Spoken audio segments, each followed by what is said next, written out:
नमस्कार दोस्तों, exam कांकर्स channel पे आपका स्वागत है। मैं हूं के एन मिश्रा। दोस्तों, डेली करंट अफेयर्स की वीडियो में आज हम लोग 6 अगस्त की जो महत्वपूर्ण खबरें हैं, जो परीक्षा उपयोगी खबरें हैं, उनको पढ़ते हैं।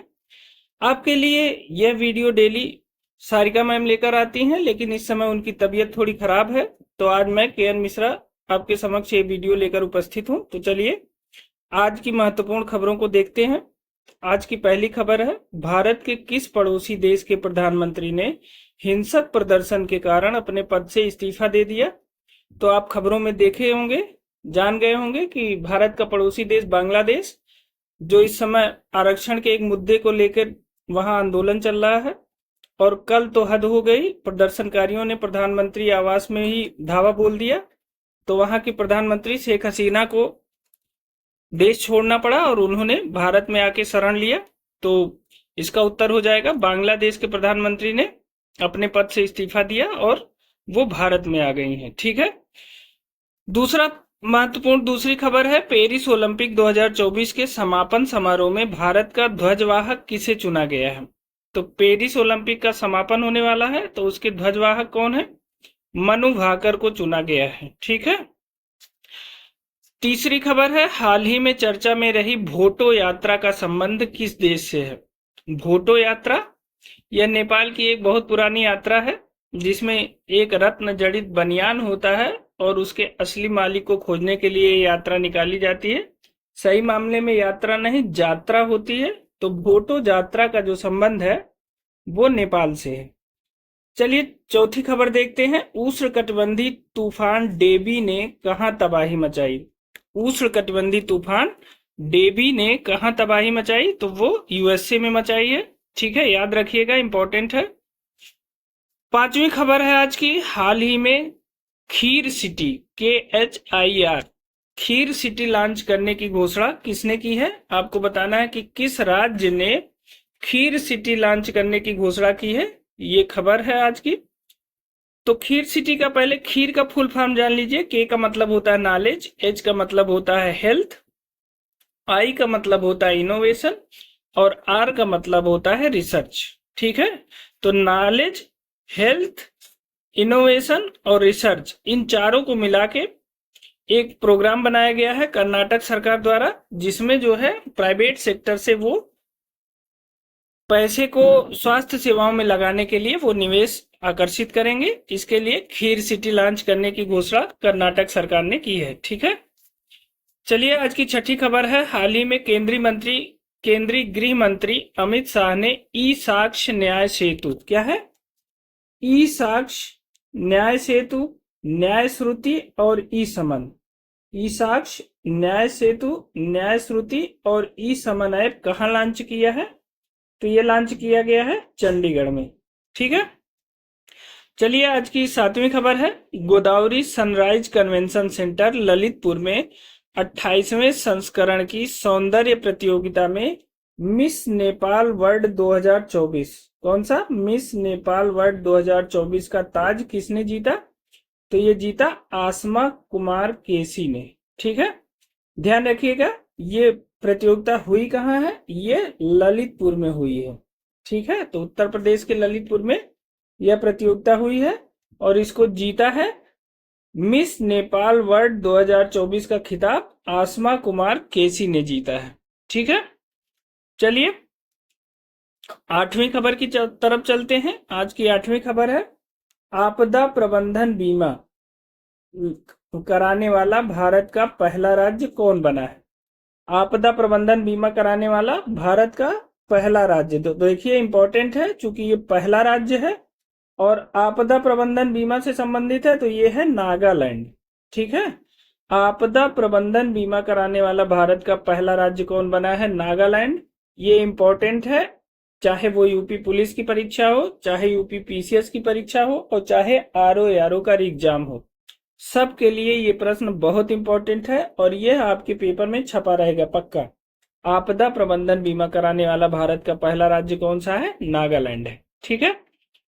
नवी खबर है, कहां सबसे ज्यादा लोगों द्वारा डमरू बजाकर गिनीज वर्ल्ड रिकॉर्ड बनाया गया। आपको बताना है कि कहां पर सबसे ज्यादा लोगों ने एक साथ डमरू बजाया और यह गिनीज वर्ल्ड रिकॉर्ड में दर्ज हो गया। तो ये जगह है वही महाकाल की नगरी डमरूधारी उज्जैन। उज्जैन में जो है सबसे ज्यादा लोग एक साथ इकट्ठा होकर डमरू बजाए और उसका रिकॉर्ड गिनीज वर्ल्ड रिकॉर्ड में दर्ज किया गया। ठीक है, चलिए 10वीं खबर की तरफ चलते हैं।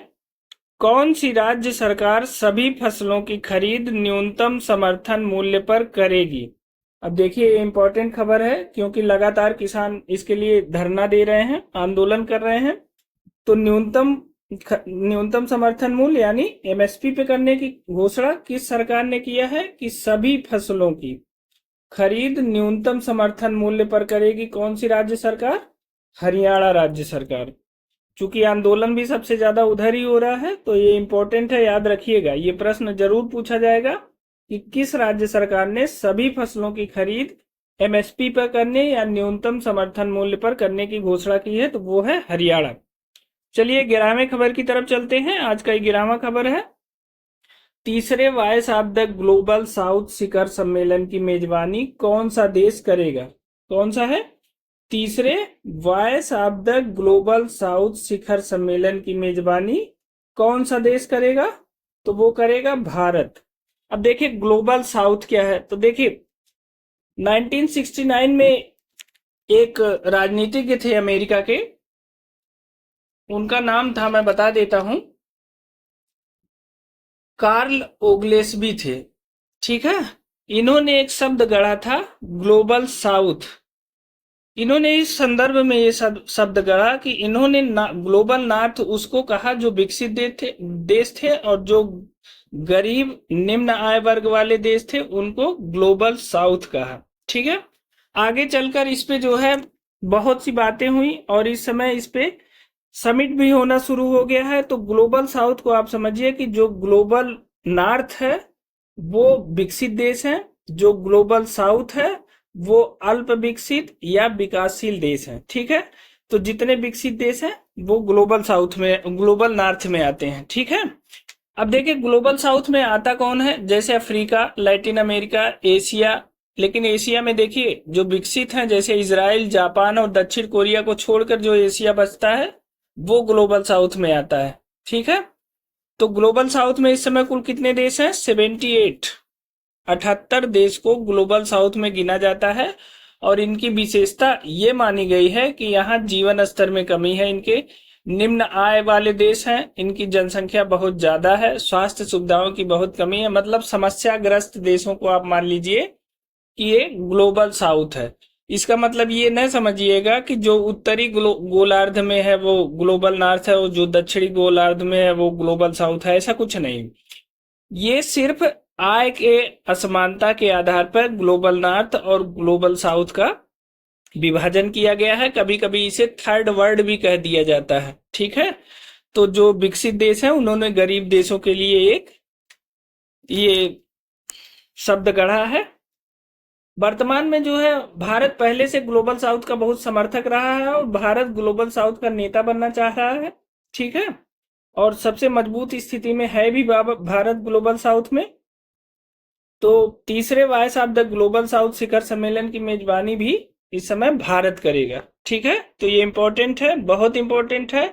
आप ग्लोबल नॉर्थ और ग्लोबल साउथ के डिफरेंस को जानिए और इसके तीसरे जो वॉइस ऑफ ग्लोबल साउथ शिखर सम्मेलन है उसकी मेजबानी भारत कर रहा है, ये भी आपको जानना जरूरी है। तो ये बहुत इंपॉर्टेंट है, ये किसी भी परीक्षा में जो आने वाली परीक्षाएं हैं उसमें पूछा जाएगा। ठीक, चलिए 12वें प्रश्न की तरफ चलते हैं। यह 12वीं खबर आज की है, किस राज्य को जीवन दान पुरस्कार मिला है? ठीक है, तो जीवन दान पुरस्कार ये मिला है, जीवन दान पुरस्कार दिया गया है आंध्र प्रदेश को। ठीक है, 13वीं खबर है आज की, SA-20 लीग का एम्बेसडर किसे नियुक्त किया गया है? SA-20 लीग का मतलब होगा साउथ अफ्रीका 20 लीग। ठीक है, तो साउथ अफ्रीका 20 लीग का एम्बेसडर किसे चुना गया है? दिनेश कार्तिक को। ठीक है, साउथ अफ्रीका 20 लीग का एम्बेसडर दिनेश कार्तिक को चुना गया। 14वीं खबर है आज की, हाल ही में केंद्र सरकार ने कहां पर मोर अभ्यारण्य की घोषणा की है? किसकी? मोर अभ्यारण्य की घोषणा। ये इंपॉर्टेंट प्रश्न है। केंद्र सरकार ने घोषणा की है, कहां पे की है? एक है कर्नाटक और दूसरा है केरल। तो कर्नाटक और केरल राज्यों में मोर अभयारण्य की घोषणा केंद्र सरकार ने किया है। ठीक है, तो ये इंपॉर्टेंट है, ये पूछा जा सकता है। पर्यावरण का प्रश्न है कि किस राज्य में हाल ही में केंद्र सरकार ने मोर अभयारण्य की घोषणा की, तो वो कर्नाटक और केरल में किया। ठीक, आज की 15वीं और आखिरी खबर है, भारत में एलएनजी का दूसरा सबसे बड़ा आपूर्तिकर्ता देश कौन बन गया है? क्या है? भारत में एलएनजी का दूसरा आपूर्तिकर्ता देश कौन सा बन गया है? तो देखिए, पहले पे कौन है इस समय? पहले तो जानिए है कतर। कतर जो है भारत में सबसे बड़ा एलएनजी का आपूर्तिकर्ता है। और दूसरे नंबर पे है अमेरिका बन गया है। अमेरिका ने किसको पीछे किया? अमेरिका ने यूएई को पीछे छोड़ दिया है। और इस समय लिक्विड गैस जो है सब सप्लाई करने वाला भारत में सबसे ज्यादा अमेरिका हो गया है, दूसरे नंबर पे। ठीक है, पहले नंबर पे कौन है? कतर है, और दूसरे नंबर पे अमेरिका हो गया है, और तीसरे पर यूएई बना हुआ है। ठीक है, तो ये थी आज की 15 महत्वपूर्ण खबरें जो आपकी परीक्षा के लिए बहुत इंपॉर्टेंट है, इसलिए आपको इसको जानना चाहिए। डेली करंट अफेयर्स की ये वीडियो रेगुलर चलती रहेगी, आप इसे जरूर देखते रहिए। और आने वाली परीक्षाओं के लिए आप चाहें तो इसमें से जो इम्पोर्टेंट प्रश्न है उसके आप नोट्स भी बना सकते हैं। तो जब परीक्षा आएगी तो आपको भाग भाग के इधर उधर डाटा नहीं पढ़ना पड़ेगा। ठीक है, तो आज की वीडियो में इतना ही। दोस्तों, अगर आपको ये वीडियो अच्छी लगी हो तो इसे लाइक जरूर करिएगा। साथ ही अगर आपको इसकी पीडीएफ चाहिए तो आप हमारे टेलीग्राम चैनल से जुड़ जाइए। टेलीग्राम चैनल का लिंक हमने डिस्क्रिप्शन बॉक्स में दे दिया है, वहां से आप जाइए और टेलीग्राम पे जुड़ जाइए। वहां से आप इसकी पीडीएफ प्राप्त कर सकते हैं। साथ ही अगर आपने आरओ यूपी पुलिस की परीक्षा और पीसीएस की परीक्षा के जीएस के प्रश्नों को आपने नहीं देखा है तो वो जरूर देख लीजिए। घटनासार करंट अफेयर्स के जो महत्वपूर्ण प्रश्न है उनकी वीडियो पड़ी हुई है, वो जरूर देखिए। अगर आप किसी भी परीक्षा की तैयारी करते हैं तो ये चैनल आपके लिए बहुत हेल्पफुल है, इसलिए चैनल को लाइक करें और सब्सक्राइब करें। आज के लिए इतना ही, बहुत बहुत धन्यवाद।